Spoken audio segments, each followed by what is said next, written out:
On Wednesday, Jimmy Kimmel's show was canceled as living proof that, even after death, there just isn't a debate that Charlie Kirk can't win. You probably see up and down social media right now, depending on which side of political persuasion you're on, people either complaining about free speech and authoritarianism and fascism, or people laughing and saying he got his just desserts, as one of the world's most unfunny comedians finally had his show pulled. You seem kind of psyched. No, I'm bummed. Now, you can look it up if you want to see his actual statements. I won't play it here because I don't want any kind of bogus copyright claims on my video. But the TLDR is that Jimmy Kimmel went on his show and basically lied to millions of Americans, pretending that the person who killed Charlie Kirk was just some MAGA extremist. And he then went on to make fun of Donald Trump, saying that he didn't care. Now, ordinarily, these kinds of jokes would probably fly. In fact, his audience is majority liberal. No one there cares. But I think this is a prime example of knowing when to read the room. One of the most significant events in American history has happened in this last week or so, and making jokes about it is already sick enough. Now, if you go on air and then decide to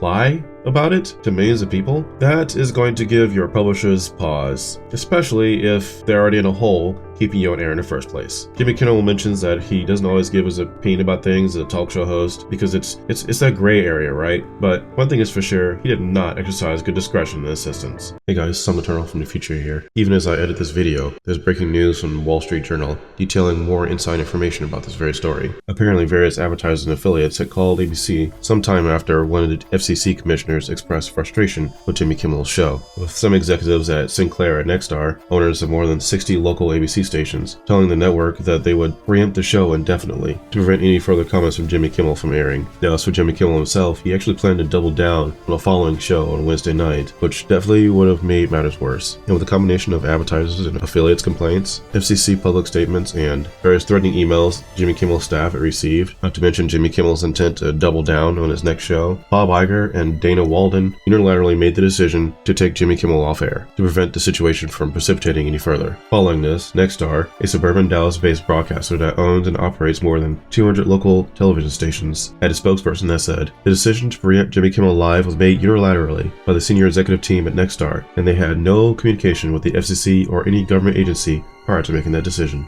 So basically a bunch of advertisers and affiliates come out and said that they found Jimmy Kimmel's comments unacceptable. Probably is a combination both of Jimmy Kimmel's comments themselves and the FCC complaining, and they plan not to air Jimmy Kimmel's following shows. Disney, seeing this, decided to take Jimmy Kimmel off air, basically to save face. But anyway, let's continue. Now there is some countervailing information saying that the FCC pressured ABC into firing Jimmy Kimmel, which I find kind of incredulous for two reasons. One, the FCC for years has done this. It's not really anything new. There are a lot of things that people can't say on air because of the FCC. It just so happens that people on the left don't always suffer the repercussions of those things. And the second thing that I find incredulous about it is that's not why he got fired.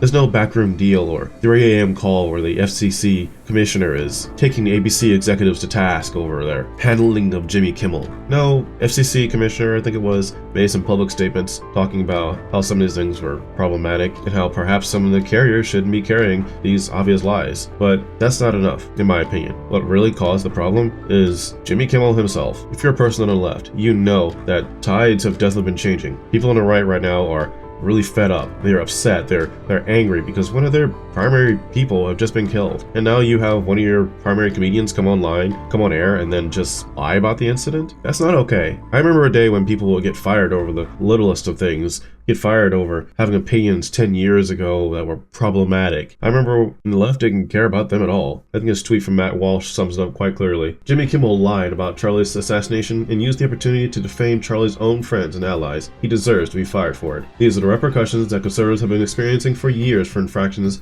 not nearly as egregious. Good riddance, Kimmel, you disgusting scumbag. Or as Megyn Kelly said, I'm not sure who needs to hear this, but Jimmy Kimmel got on air and falsely stated as a fact that Charlie Kirk's killer was MAGA, smearing an entire movement and Trump in particular with a vile, disgusting lie. And at a time when the threat against those on the right is at an all-time high. This was after we knew from the UT Gov that the killer had been indoctrinated into left-wing ideology, after we'd seen the shooter's bullet casings reflecting furry trans memes, calling Charlie a fascist with anti-fascist lyrics. It was after we learned that the shooter was living with his trans furry boyfriend and believed that Charlie Kirk was full of hate. After we learned that the shooter was not retro GOP but unaffiliated. After we saw him pull the trigger just as Charlie discussed trans killers. There was zero evidence. that the shooter was MAGA, had ever been MAGA, or is influenced by MAGA in any way. This is an intentional lie to gin up hatred toward the very group of people most suffering in the wake of our devastating loss of Charlie, and Kimmel did it willfully and even gleefully to a cheering, complicit audience. And this is the problem. Any person that is representing their company publicly, or as the face of their company, as the case for this comedian, you can't make statements like these things. You can't come out here and just lie to people. Or at the very least, let's give him the benefit of the doubt. He and his writers